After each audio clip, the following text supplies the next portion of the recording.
সোনালী ধানের স্বপ্ন নিয়ে বীজ বুনেছিলেন কৃষকরা, কিন্তু সেই স্বপ্ন এখন দুঃস্বপ্নে পরিণত হয়েছে।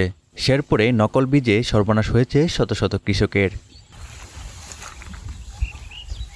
ঝিনাইগাতী উপজেলার দিঘিরপাড় গ্রাম, চারদিকে সবুজের বদলে এখন নিস্তেজ মরে যাওয়া ধানের চারা। চলতি ইরি বড় মৌসুমে ভালো ফলনের আশায় জমিতে বীজ রোপণ করেছিলেন কৃষকরা, কিন্তু সময় গড়াতেই দেখা যায় ধানের শীষ আসার আগেই চারা মাটিতে লুটিয়ে পড়ছে।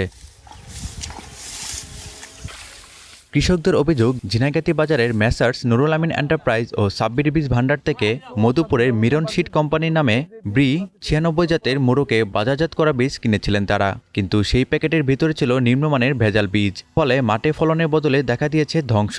ক্ষতিগ্রস্ত কৃষকরা বলছে সব হারিয়ে এখন দিশেহারা তারা। এই ধানি অন্য খানাত না গেছে আবার আরেক জাত, আসল জাতটা ওই জাতটার ক্ষেতটা থোর হয়ে গেছে গা, বাড়াই গেছে গা, পাইও গেছে গা।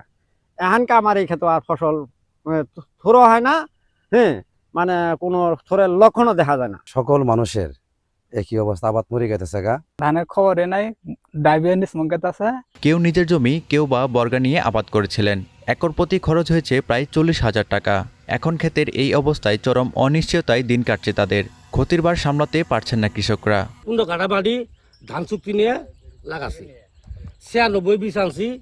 গতবারও লাগাছিলাম যে ভালাই হবো, এবার যে বীজটা আনছি এটা হলো থুরো নাই আর ময়ূরাদি সংকেত আছে। 10 কাঠা জমি বাকি করছি, বাকি করার পরে বিছন আনছি ডিলারের ঘন্টায় 96। এই 96 বিছন দিয়েছেন এলা সাথে সব খেতে থুর, আমার 10 কাঠা জমি থুর কোনো খবরই নেই। প্যাকেটেও লেখা 96, কিন্তু দেখা গেছে ধান তো খুব আশা দোষা করে লাগাইছি, অনেক টাকা পয়সা খরচ করে, কিন্তু এখন দেখা যাইতেছে আসলে 96 নাকি এটা বোঝা যাইতেছে না, ধানও থোরও না। ঘটনার পর ভুক্তভোগীরা উপজেলা প্রশাসন ও কৃষি বিভাগের কাছে লিখিত অভিযোগ দিয়েছেন। তবে অভিযুক্ত ডিলারের দাবি, তারা অনুমোদিত বীজই বিক্রি করেছেন। ডিলারের বক্তব্য, তদন্ত হলে সত্য বেরিয়ে আসবে। আমরা 96 ধান নিয়ে বেচছি, বেচার পরে এখানকার এটা ধানের মধ্যে থুর হবে কি না হবো না, এটা তো আর আমরা এই দেই না, আমরা ধান দিচ্ছি 96। এদিকে কৃষি বিভাগ বলছে বীজের মোড়কের সঙ্গে উৎপাদিত ধানের কোনো মিল নেই। ইতিমধ্যে অভিযোগ গ্রহণ করে তদন্ত শুরু হয়েছে। যারা এই বীজ উৎপাদন, পরিবহন এবং বিক্রয়ের কাজে সম্পৃক্ত ছিল তাদের বিরুদ্ধে আমরা যে আমাদের আইন অনুযায়ী যেটা সর্বোচ্চ ব্যবস্থা আছে সেটা আমরা নেওয়ার চেষ্টা করব। উপজেলার বিভিন্ন এলাকার 4 থেকে 5 শতাধিক কৃষক এই ভেজাল বীজ ব্যবহার করেছেন। এতে প্রায় 2,500 হেক্টর জমি ধান উৎপাদন হুমকির মুখে।